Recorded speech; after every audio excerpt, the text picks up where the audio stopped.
एकादशी का पालन प्रत्येक जीव को करना चाहिए।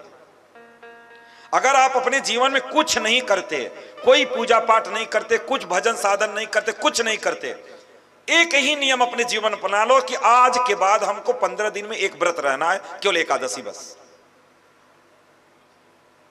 कुछ मत करना, आप कुछ भी मत करना, बस एकादशी का पालन करना शुरू कर दो। बस देखना एकादशी की महारानी की कृपा ऐसी होगी ना कि धीरे धीरे धीरे धीरे धीरे धीरे धीरे आपको सब कुछ प्राप्त होता चला जाएगा। एक दिन आपके जीवन से प्रत्येक बुराई आपसे कोसों दूर चली जाएगी, कोसों दूर चली जाएगी। ऐसा नहीं कि आज ही हम झोली माला ले लिए, आज ही एकादशी करने लगे, आज ही कंठी पहन लिए, आज ही सारा संकल्प ले लिए और बैटरी चार्ज थी कथा में, उसके बाद गुरु पूर्णिमा का भंडारा खाए और जैसे ही हम लोगों की गाड़ी निकली वृंदावन, बोले अरे अब गुरु जी तो गए, अब लड़का का ब्याह करे हैं तो आओ एक आध 2 बोतल छान ही लेते हैं, अब फिर का मिलेंगे तो अब 1 साल के बाद तो फिर जो होगा देखा जाएगा। कहो मिश्रा जी, हाँ? तो इसलिए ये सब चीजें क्यों हो जाती हैं? ये सब चीजें इसीलिए हो जाती हैं क्योंकि हमने अपने जीवन में एक भी नियम को हमने अपने जीवन में नहीं अपनाया। मैं सच बता रहा हूं, व्यासपीठ से कह रहा हूं, अगर आप एकादशी को केवल उठा लो तो 1, 2 साल, 3 साल, 4 साल में आप देखना आप आध्यात्मिक मार्ग में इतना आगे चले जाओगे बिना किसी के कहे, बिना किसी के कहे।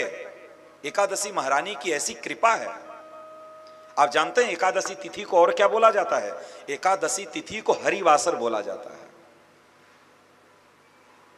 हरिवासर बोला जाता है।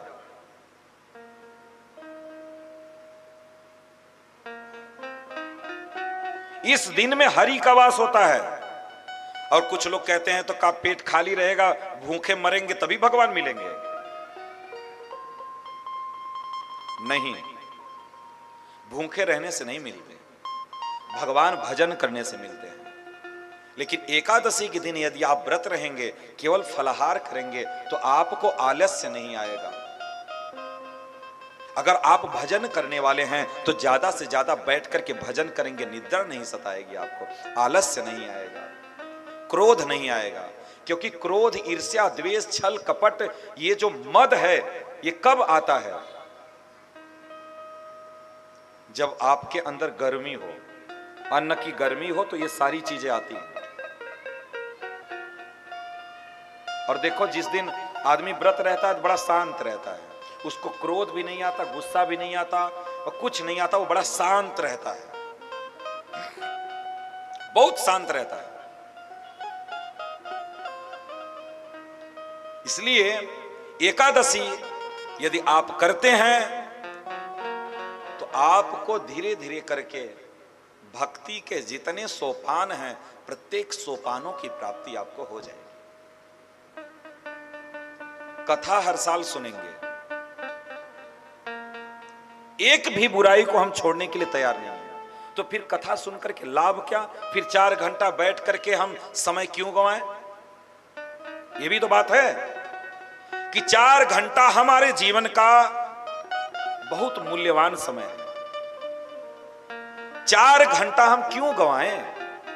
अगर हमें उस कथा से कुछ लेना ही नहीं है तो फिर सुनकर के लाभ क्या है? फिर क्यों सुनना? हम कहते हैं एक बार की बात छोड़ो, अगर हम 2 साल में अगर एक नियम ले,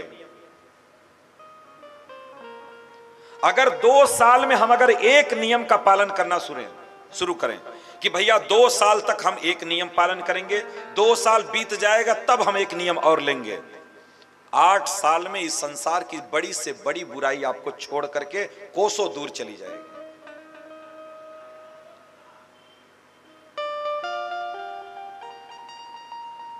लेकिन ऐसे तो पूरा जीवन बीत जाएगा और नरक में जाकर के बड़ा भोगना पड़ेगा सरकार, बहुत भोगना पड़ेगा। इसलिए एक एक चीजों को यदि हम आप छोड़ते चलें तो धीरे धीरे करेंगे, आप देखिए।